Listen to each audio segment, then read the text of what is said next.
آج کی ویڈیو میں آپ کے ساتھ جسمانی کمزوری دور کرنے اور زندگی میں بہتری لانے والے نسخے لے کر آئی ہوں۔ گلا خراب ہو اور آواز نہ نکل رہی ہو تو کچا امرود جلا کر کھائیں۔ پیٹ میں درد ہو تو پودینے کے پتے چبا لیں۔ کہ نہ رکے تو ایک چٹکی زیرہ پھانک لیں۔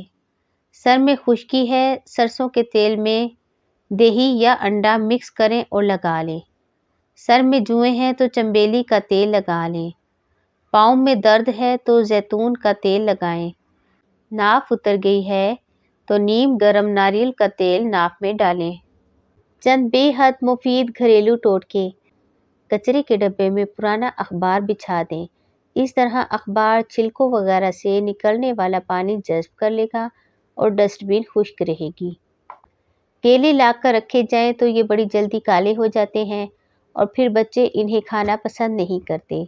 انہیں گچھوں کی شکل میں نہ رکھیں کیونکہ اس طرح یہ بہت جلد پک جاتے ہیں۔ اس کے بجائے انہیں علیحدہ علیحدہ کر کے رکھیں۔ اپنا میٹرس صاف کرنے کے لیے ایک کھانے کا چمچ بھر کے فیبرک سافٹنر لے کر اس میں تھوڑا سا بیکنگ سوڈا ملائیں۔ اس سے سارے جراثیم بھی ختم ہو جائیں گے اور میٹرس ایک دم چمک جائے گا۔ مچھر کے کاٹنے سے خارش ہو اور نشان بن جائیں تو اس پر خشک صابن کی ٹکیاں رگڑ لیں، فوری آرام آ جائے گا۔ کیک کاٹنے کے بعد رکھ دیا جائے تو اس کا وہ حصہ سخت ہو جاتا ہے جہاں سے اسے کاٹا گیا ہو، لہٰذا اسے نرم رکھنے کے لیے کیک کاٹنے کے بعد جس حصے سے سلائس کاٹا گیا ہو وہاں ڈبل روٹی کا سلائس فوڈ پک کی مدد سے چپکا دیں۔ کیک بالکل تازہ رہے گا۔ موبائل فون کی اسکرین پر بن جانے والی خراشیں مٹانے کے لیے اس پر تھوڑا سا ٹوتھ پیسٹ لگائیں اور نرم کپڑے کی مدد سے صاف کر لیں۔ کمپیوٹر کا کی بورڈ صاف کرنا خاصا دشوار کام ہے۔ اسے صاف کرنے کے لیے اپنا پرانا مسکارا برش کے طور پر استعمال کریں۔ اس برش کی مدد سے کی بورڈ کی باریک جگہوں کی مٹی بھی آسانی سے صاف ہو جائے گی۔ چہرے پر اچانک کوئی دانہ یا مہاسا نکل آئے تو اسے فوری ٹھیک کرنے کے لیے اسٹیل کا چمچ گرم کر کے دانے پر لگائیں۔ دانہ جلد ٹھیک ہو جائے گا۔ کچن کاؤنٹر پر پڑے ہوئے پرانے اور گہرے داغ مٹانے کے لیے ہائیڈروجن پر آکسائڈ میں آٹا ملا کر پیسٹ بنائیں اور داغوں پر رگڑیں، پھر گیلے کپڑے یا اسفنج سے صاف کر لیں۔ استعمال شدہ ٹی بیگز کو خشک کر کے انہیں جوتوں میں رکھ دیں، اس سے جوتوں کی بدبو دور ہو جائے گی۔ موسم ابر آلود ہو اور ایسے میں کپڑے جلدی خشک کرنے ہوں تو گیلے کپڑوں کو واشنگ مشین کے ڈرائر میں ڈالیں اور ان کے ساتھ ایک خشک تولیہ بھی شامل کر دیں۔ کپڑے بالکل سوکھے ہوئے نکلیں گے۔ خشک جلد کا علاج۔ وٹامن اے کی کمی کی وجہ سے جلد خاص طور پر خشک ہو جاتی ہے۔ گاجر کھانے سے یہ کمی دور ہو جاتی ہے۔